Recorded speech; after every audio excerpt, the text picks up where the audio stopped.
Welcome back to Vegas Live with Ninon. Well, you know where I am. I'm down here at the Pepper Mill. This is one of those colourful places, I think, probably in Vegas. But not only is it colourful in the decor, but it's colourful as to the people that come in here. I think it's had every movie star possible in this place. It's absolutely amazing. Of course, my red couch. And now I have Keith Thompson sitting on my red couch. That's How are right. you, Keith? I'm just fine. How are you? I'm absolutely, I'm amazing because you're here. Oh, thank I've you. been trying to get you on my show without really sort of reaching out that much, but I've seen a lot of stuff you've done, and I thought, I've got to have him on my show because he's really part of Vegas, which you're very, very part of Vegas. Now, I was down at the theater the other day, and I saw you were doing this cabaret. Are you talking about the composer showcase? At the Smith Center. Yes. Smith Center downtown Las Vegas, and you were doing this sort of Sunday. Was it Sunday night? No, it was a Wednesday night. A Wednesday night, and you put this show on. Yes. You put this whole thing on. We do it once a month. It's called the Composer Showcase, and it was a brainchild of some other writers and composers. About 14 years ago, we came together. We were all doing shows in Vegas, and we were all writing as well.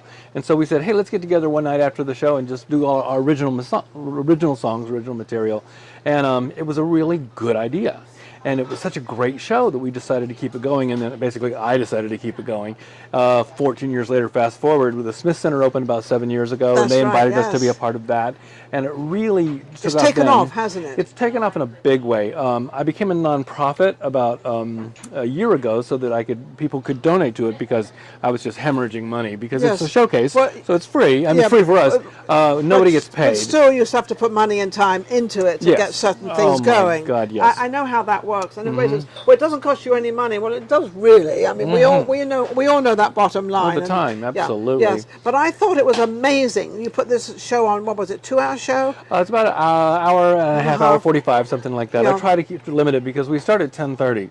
So, 10:30 at night, it's late. Not for Vegas, though. You take a little disco nap, you're fine. And then whenever it's over about midnight or 12:15, no one wants to go to bed because they're so up and jazzed about it because it's all original songs. It's songs that people are writing right now, Now, what I loved about it was the original song. Now, so what I've learned in the business, that not the only place, but the place where you really make money is when you actually have your own song, when you put your own song out there. Am I? Well, that is the only way you're really going to ever make money as an artist. Yes. Is whenever you can participate in the creative aspect of it. So yes. Participate, which means you could do several different things in it. Then you become part of it, and you own part of it. Right, and you own part of it. And That's you it. own part. Right. Hit the nail on the head. Okay, Yep. so to own part of whatever you're creating, whatever it may be, it doesn't really matter, I think, because I know that will apply to anything in the world. Yeah. And as long as you own part of it, you're kind of home free. Now, you were at Caesar's Palace for some time. Yes. So tell me that little story.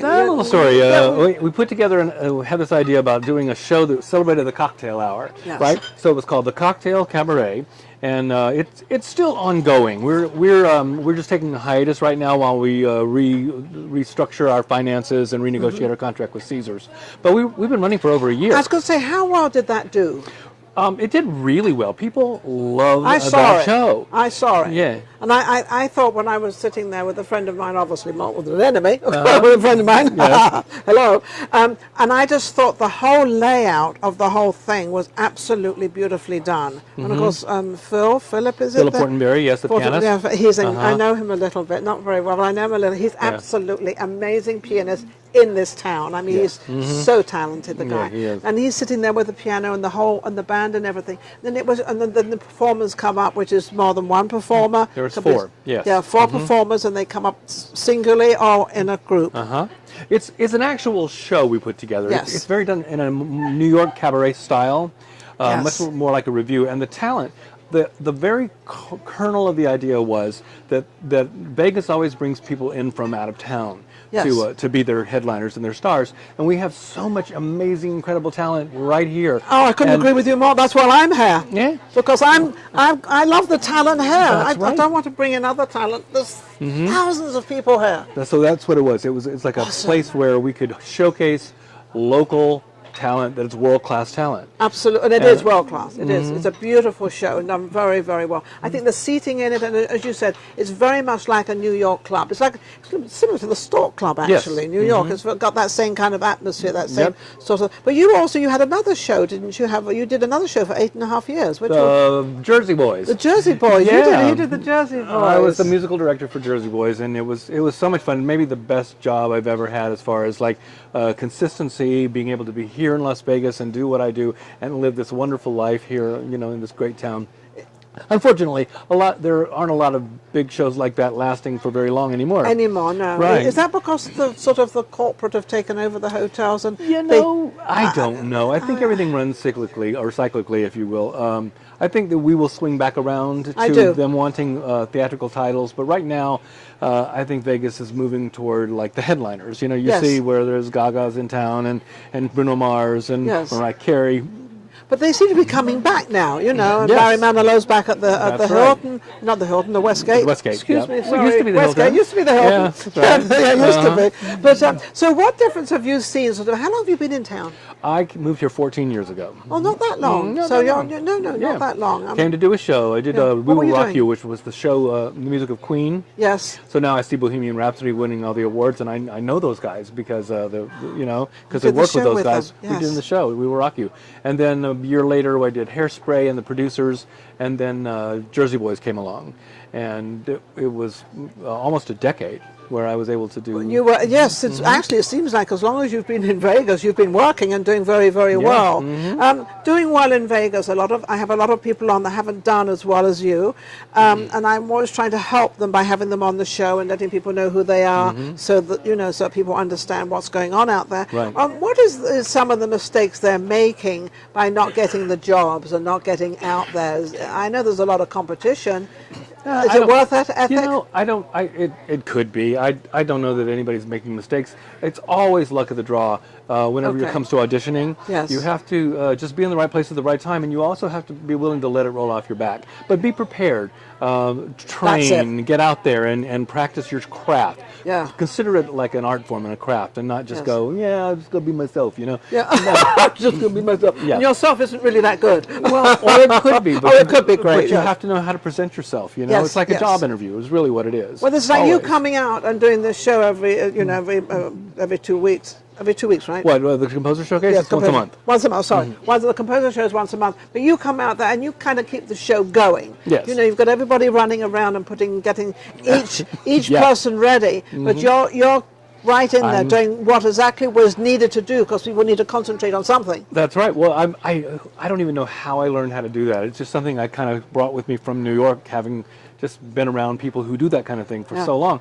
I host, basically. I get up there and then I kind of comment on what we just saw and what's coming up next. And I organize the whole thing, so I have to know every name of every single person who's going to be on that stage. Yes. That's a lot of people. That's a lot of people to know each time you go up there. Yeah. Absolutely. Because I know what that's like, because with my interviews, I know what it's like to. There's certain things you have to know. People think you just get up there and just do it. Well, you don't get up there and just do it. You have to be prepared. Although I tell people I don't pre-interview them. Well, I might not pre-interview them, but I sure know who's coming on the show. Yes, exactly. And that's what you have to do. In all your time of being in show business, which is the greatest thing you've really loved, that you really felt, I got it now? Oh gosh. There are probably many of them. There are so many. I mean, I've had the opportunity to play for some major celebrities, people like Terry Hatcher, believe it or not. I did cabaret with her. She was the Sally Bowles, and I was such a big fan of hers, and so to be able to work with her on the road was really fun.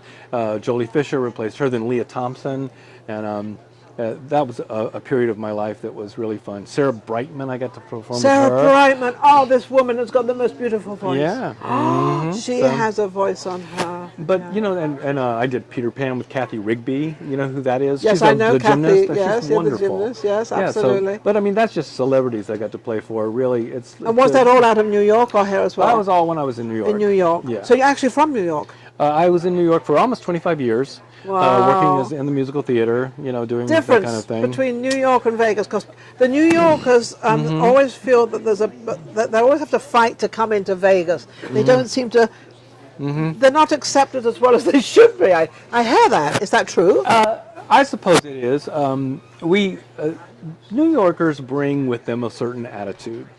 Because they've lived in New York, where everything is the creme de la creme, the best. It's always Yes. the most high energy and everything, and there's a huge talent pool, like enormous, Yeah. and Especially so, for theatre, right? Oh yeah, so you're one of like 20,000, as opposed to you come to Las Vegas and you're one of 20.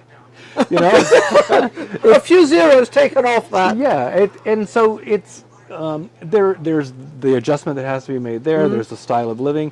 You just have to. I think people do better when they come here from New York if they're really fully realized in themselves and they know who they are. Yes. Then they come here and they know what they have to To deliver. do and how to fit in and how to deliver what they need to put out there. This is not the place for a young person to come and say, if you're young and you're a performer, go to New York, go to LA, do it while you can, and see where it's going to take you. When you're younger. Yes. I think I would agree with that, because I think Vegas is a real tough place. I think Vegas is very, very tough to get into, because as much as we see the big hotels and we see a lot of stuff going on, there really isn't as much as there would be in New York or in Los Angeles. But Los Angeles is more of the movie industry, isn't it? Yes, it is. Yes, that's more for the movie stuff. And do you find that they're bringing the movie industry to Vegas now? There are more and more films are being done here in Vegas. Yeah. Absolutely. Yeah. But as far as that goes, I think that it's like the names are bigger, the stakes are higher in Los Angeles because of the movie industry, and there's so much money involved there. Yes. So anytime you can get like a movie star to come do something in Las Vegas, I think you're going to get more people who know who they are. There's more marketability. Absolutely. Whereas from New York, it's tough because people can be big stars in New York, and nobody in the rest of the country even knows who they are. Yeah. Absolutely true. So sometimes you're better off staying where you are. A big known. Stay there and do your Big fish, job. little pond. The whole thing. Right? Absolutely. On everything you do, which is the favorite you like doing? My favorite thing really is the Composer Showcase, and I'll tell you why. I'm such an advocate for original music and writing.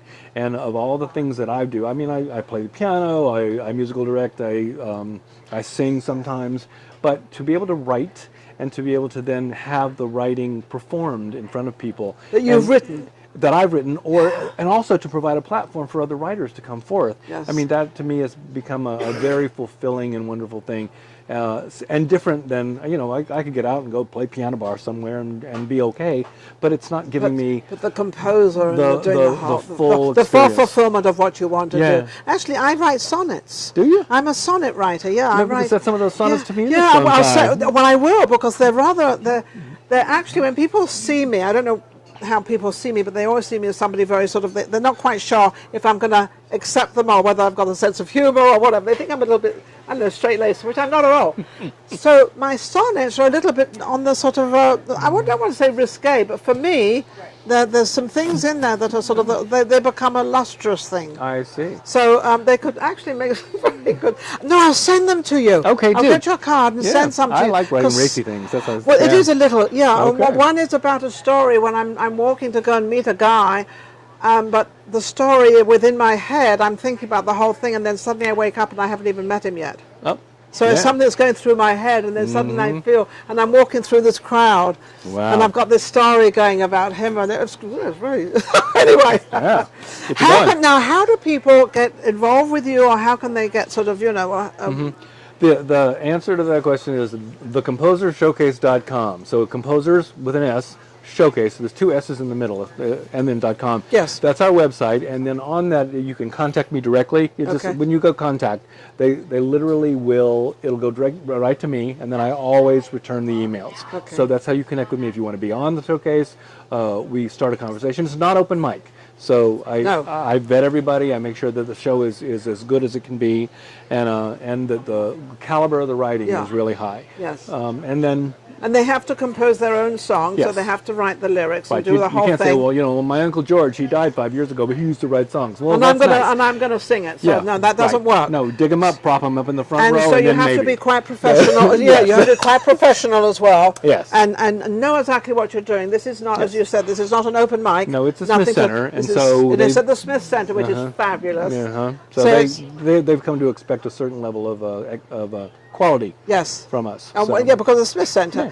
Keith is absolutely amazing, and now we've learned a little bit more about what goes on in Vegas and how the industry works. Because I think Vegas is probably the biggest music industry in the world. It's Well, Vegas. it is the entertainment capital of the world. The entertainment capital of the world, which is the everything. And my goal is to make it the place where people come for original music.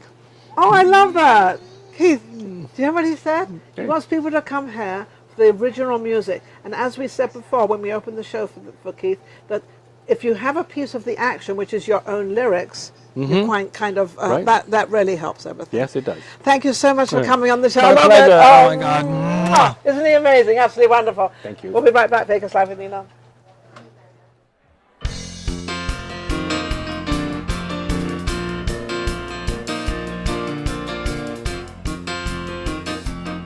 Ladies and gentlemen, welcome to the Composer Showcase.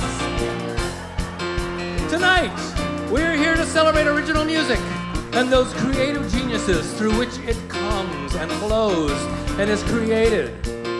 You know, every composer has a story about how it all started, how the madness began. I know. I am a writer. Yes, I am a composer. And I have a story. And here it is.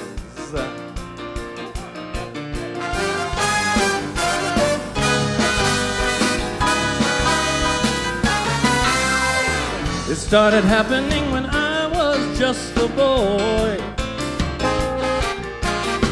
A fascination like a brand new Christmas toy. Deep in my heart I heard a sound, and then my head started spinning around, filling me with wonder, this crazy joy I found. The radio started playing in my brain. The radio in my brain started playing. I started thinking maybe I was just insane. Maybe I'm just insane, I'm just saying. I heard the rhythm, I heard the time, I heard the melody and the rhyme. I heard it. The verse, the bridge, the chorus. I heard the refrain, so sublime. And then the music started pouring out of me. Pouring out, pouring out. Reality became my fantasy.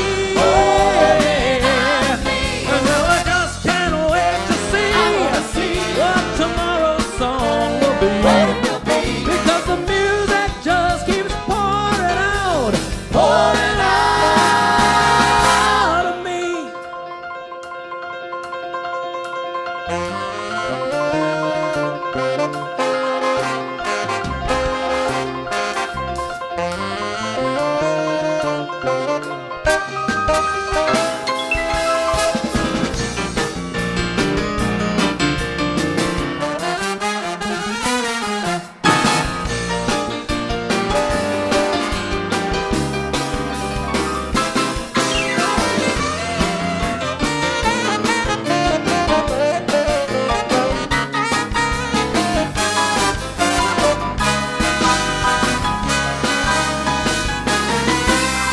Ladies and gentlemen, Philip Fortenberry and the Composer Showcase Band.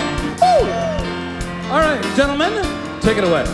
The radio in my brain started playing. Maybe I'm just insane, I'm just saying.